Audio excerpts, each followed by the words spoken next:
Una viuda encontró algo que respiraba bajo el suelo podrido de su tráiler abandonado, y lo que sucedió después destruiría a los poderosos y reescribiría el significado del coraje humano. ¿Qué harías si descubrieras a un extraño moribundo bajo tu casa, sabiendo que salvarlo podría costarte todo? Soledad Martínez lo perdió todo en un solo momento. El camión que transportaba a los cosechadores de manzanas volcó en 1987 en una curva mortal en la sierra de Chihuahua.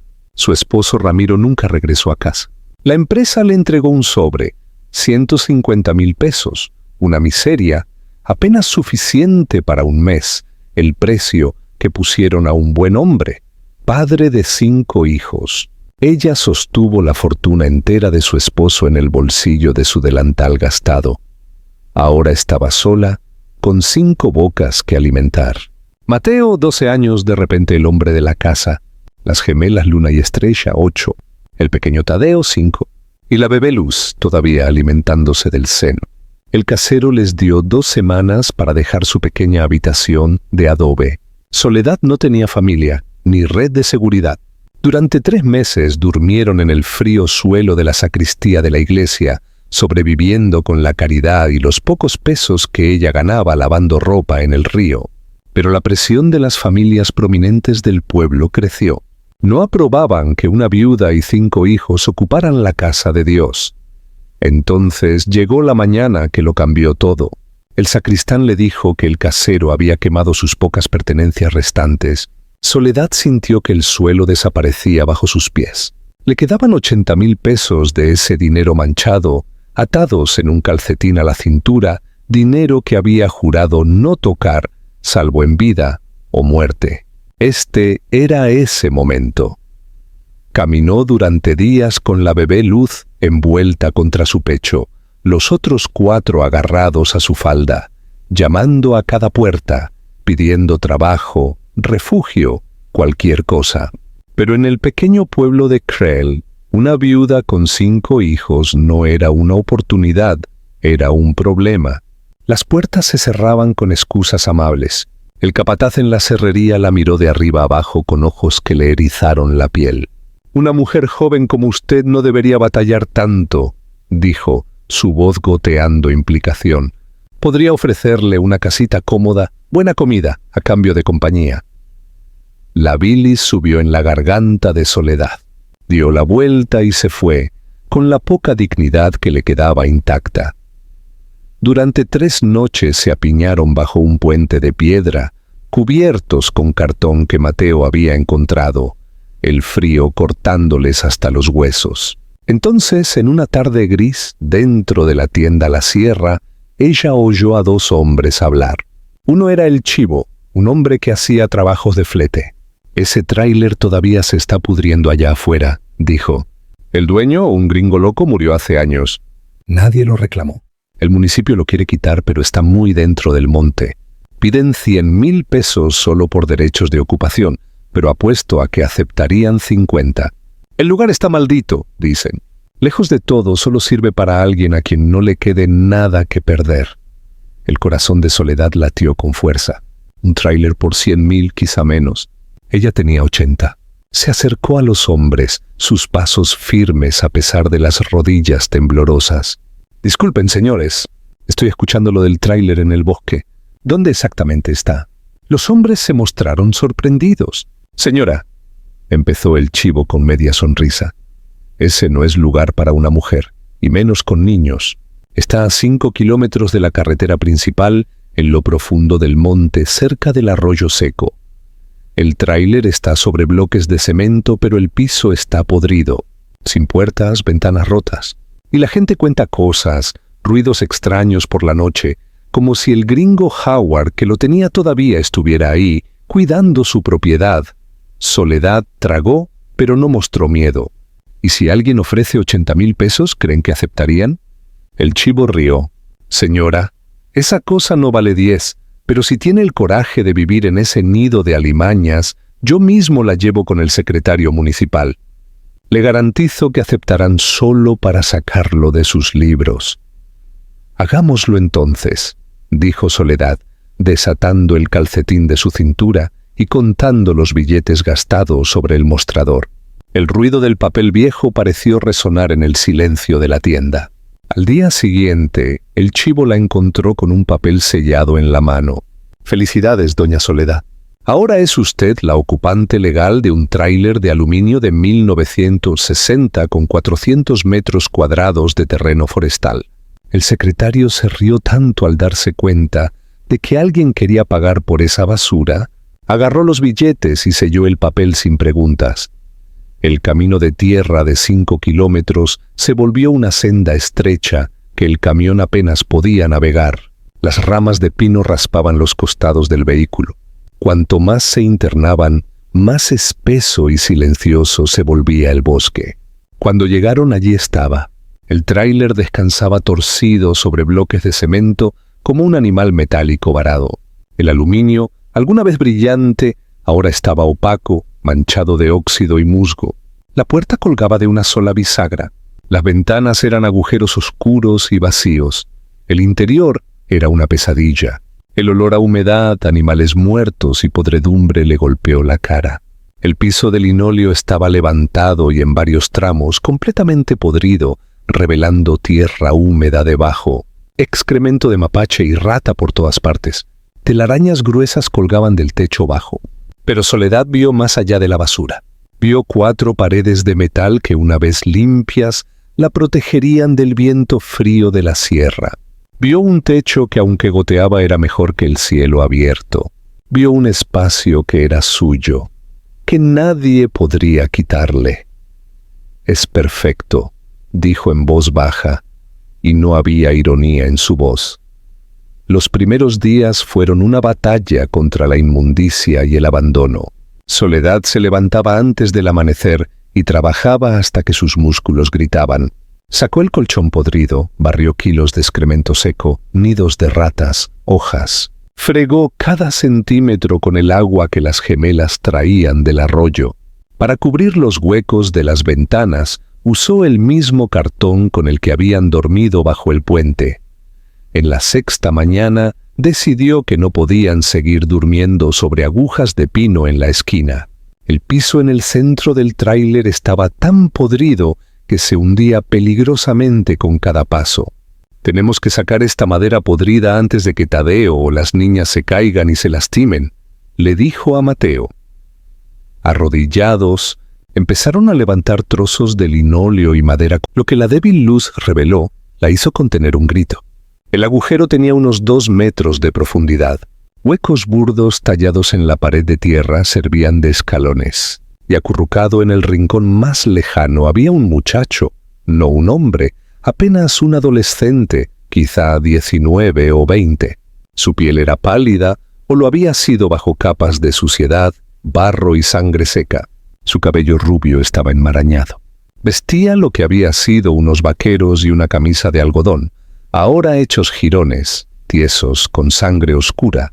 Una pierna estaba extendida en un ángulo antinatural, hinchada y morada, con 2 tablas sucias atadas a los costados con tiras de tela, una férula improvisada. Su rostro estaba desfigurado por golpes, un ojo completamente cerrado por la hinchazón, el labio partido, las manos destrozadas, uñas rotas, nudillos ensangrentados como si hubiera intentado cavar con ellas. Pero sus ojos, el único visible, estaban abiertos, saltones, fijos en ella con un terror tan puro, tan animal, que Soledad sintió una puñalada en el estómago. «¡Dios mío!», susurró Soledad sintiendo que las lágrimas le brotaban. «Dios santo, muchacho, ¿qué te hicieron?».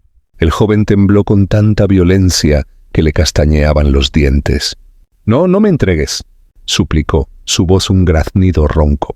«Por favor, señora, por el amor de Dios, no dejen que me encuentren. Me matarán, lo juro, me matarán». Soledad sintió que el corazón se le rompía. Ese no era el gringo Howard, no era un asesino, era un niño, un gringo perdido y aterrado, escondido bajo la tierra como un animal herido. «Cálmate», dijo en voz baja, agachándose con lentitud. «No te voy a entregar a nadie». «No te voy a hacer daño». Lo juro por la vida de mis 5 hijos. Me llamo Soledad. Me acabo de mudar a este tráiler hoy, hace unas horas. No sabía que había alguien aquí. El chico parpadeó confundido. Te mudaste. Este lugar estaba abandonado. Pues ya no está abandonado, dijo Soledad con firmeza. Ahora es mío, es mi casa. ¿Y cuál es tu nombre? El chico vaciló. Luego, con una voz casi inaudible, respondió: Alex, me llamo Alex Thompson. Durante la siguiente hora, Alex contó su historia a fragmentos. Era estudiante de la Universidad de Colorado, estudiaba biología y conservación. Había venido a México como voluntario para un proyecto sobre la tala ilegal en la Sierra Tarahumara. Tenía una cámara documentando camiones enormes de madera saliendo por la noche. Pero no era solo madera.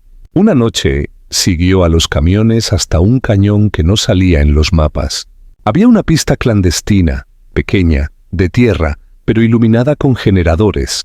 Los vio descargar troncos, pero algunos estaban huecos. Sacaban paquetes envueltos en cinta color café y metían armas nuevas en esos huecos. Era un intercambio. Vio al mismo don Artemio allí, hablando con hombres que no eran de aquí, hombres con ropa cara que hablaban en inglés. Y vio al jefe de la policía rural, el comandante Valles, recibir un maletín. Yo estaba escondido entre las rocas, continuó Alex, su cuerpo temblando al recordarlo. Tomaba fotos con un teleobjetivo. Tenía pruebas, pero pisé una rama. Un ruido pequeño, pero uno de los guardias me oyó. Empezaron a disparar. Corrí hacia mi jeep, pero ellos fueron más rápidos. Me rodearon. Lo arrastraron de vuelta al claro frente a don Artemio. Quítenle la cámara y quémensela, dijo Artemio sin siquiera mirarlo. Y hagan que los coyotes cenen bien esta noche. Háganlo parecer un accidente, como que el gringo se perdió y se cayó de un barranco. Lo golpearon todos con sus botas con culatas de rifle. El comandante Valles fue quien le rompió la pierna, saltando sobre ella. Alex oyó el crujido. Luego se rieron y se fueron, lo dejaron sangrando en el monte a kilómetros con la pierna rota. Pero yo me arrastré, susurró Alex. No sé por cuánto tiempo, días quizá, una noche larga. Perdí la conciencia. Cuando desperté estaba lloviendo. Tenía tanta sed. Sabía que tenía que moverme, alejarme de ese lugar. Me arrastré con las manos. Levantó sus manos destrozadas como prueba. Y este tráiler parecía abandonado, un refugio. Me arrastré por la puerta caída. Estuve acostado en el piso, justo aquí, temblando de frío, y sentí que las tablas estaban flojas. Instinto. Empujé. Encontré el hueco. Pensé, aquí no me encontrarán. Aquí abajo está oscuro. Me deslicé dentro. Fue agonía con mi pierna y logré volver a poner las tablas y me quedé aquí, escuchando, esperando a que regresaran, esperando morir. Entonces los oí, a usted, a sus hijos.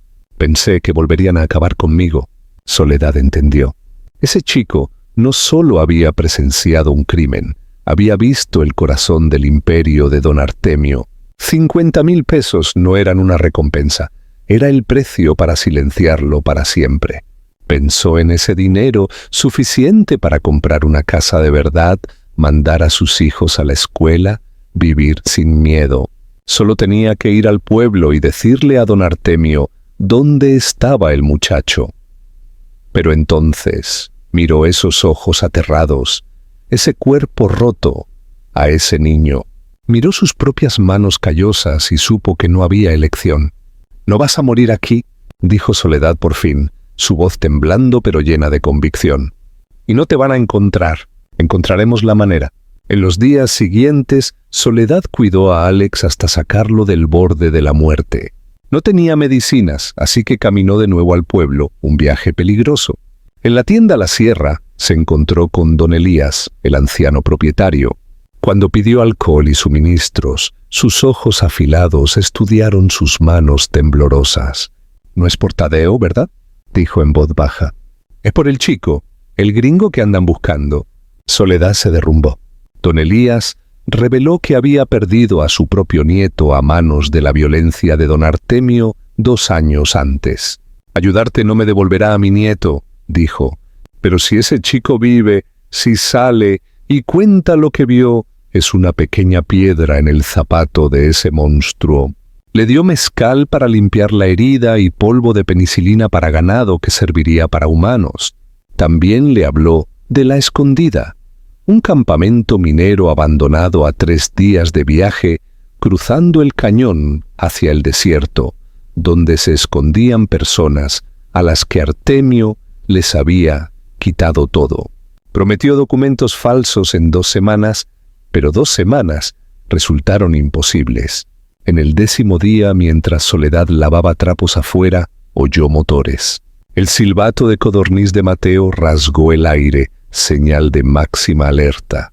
2 camiones se abrían paso por la senda estrecha. El comandante Valles y el capataz de la serrería llegaron con hombres armados. Soledad bloqueó la entrada del tráiler, su cuerpo como escudo. Adentro, ella y Mateo escondieron frenéticamente a Alex bajo el armario del fregadero, cubriéndolo con trapos sucios y ollas abolladas. Valles entró, desconfiado. ¿Qué es ese olor? Huele a cantina y a medicina. Soledad utilizó su mentira preparada sobre la rodilla infectada de Tadeo. Valles recorrió el pequeño espacio, sus botas pesadas pasando a medio metro de donde Alex se ocultaba. Tiró de la manta que cubría a sus hijos aterrados. La rodilla de Tadeo estaba visiblemente sana. La sospecha de Valles era veneno. Entonces el capataz pateó el montón de trapos que cubrían a Alex. El choque metálico de su bota contra las ollas fue atronador. Soledad cerró los ojos esperando el grito, el disparo, el final. Pero no se oyó sonido. Alex no se había movido, no había emitido un solo sonido. Se había mordido el labio para no llorar cuando la bota golpeó su pierna rota. Solo basura y trapos apestosos, escupió el capataz. Valles miró la escena miserable, a los niños aterrados, el olor abrumador. «Salgamos de aquí», y le dijo al capataz. «Este lugar huele a miseria, no a gringo». Pero al irse, Valles añadió con sarcasmo que heló los huesos de Soledad. «Si ven a un gringo rubio, no se molesten en reportarlo. Dudo que valga la pena subir hasta este vertedero por él». Soledad supo que volverían. No podían esperar documentos.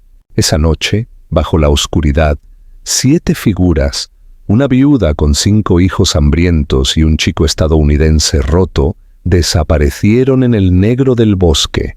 Lo que siguió fueron 3 días de infierno. Descendieron por una pared casi vertical mientras las balas rebotaban en la roca alrededor. Cruzaron el fondo del cañón, un horno donde la segunda botella de agua se acabó al mediodía. La bebé Luz dejó de llorar, un silencio letárgico más aterrador que cualquier grito. Alex era peso muerto, avanzando a saltos con una pierna, sostenido por Soledad. 3 saltos y luego colapso. Descansar un minuto, repetir. Al anochecer del tercer día, cuando Soledad se derrumbó y no pudo levantarse, Mateo divisó humo. La Escondida. Reptaron el kilómetro final. Hombres emergieron de chozas hechas de lámina oxidada y madera de mezquite, delgados, barbados, desconfiados. «Artemio Valles, nombres de serpiente», dijo un anciano. «Entren, denle agua a la señora». Permanecieron 7 meses en aquel refugio de tarahumaras y mestizos desplazados.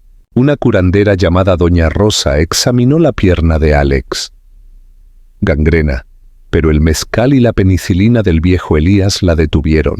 «Tienes suerte, muchacho, y tú tienes agallas, viuda». Con hierbas y un cuchillo al rojo vivo, le salvó la pierna, aunque Alex quedaría cojeando para siempre. Cuando Alex estuvo lo bastante fuerte, los mineros lo guiaron hacia el norte por rutas que solo ellos conocían. Semanas a través del desierto hasta que cruzó la frontera en Sonora. Soledad no supo nada durante 1 año.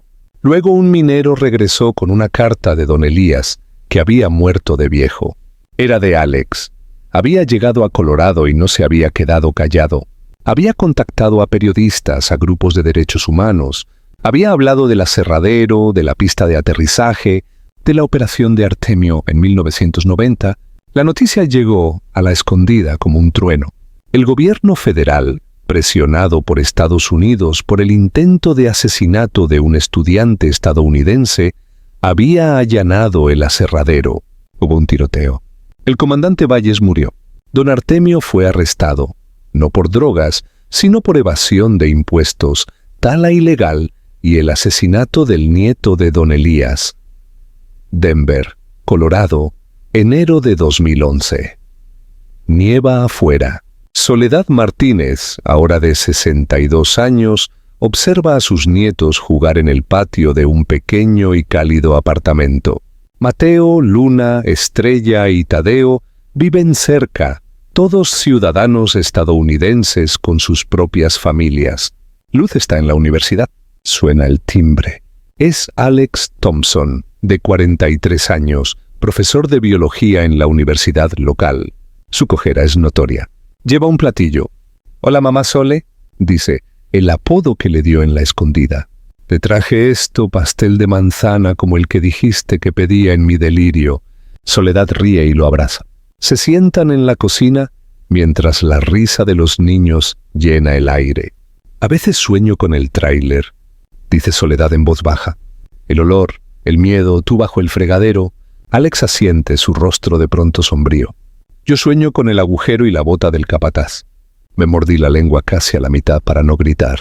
«Compraste aquel cascarón con todo lo que tenías, Soledad», dice Alex mirándola. «Pensabas que comprabas un techo».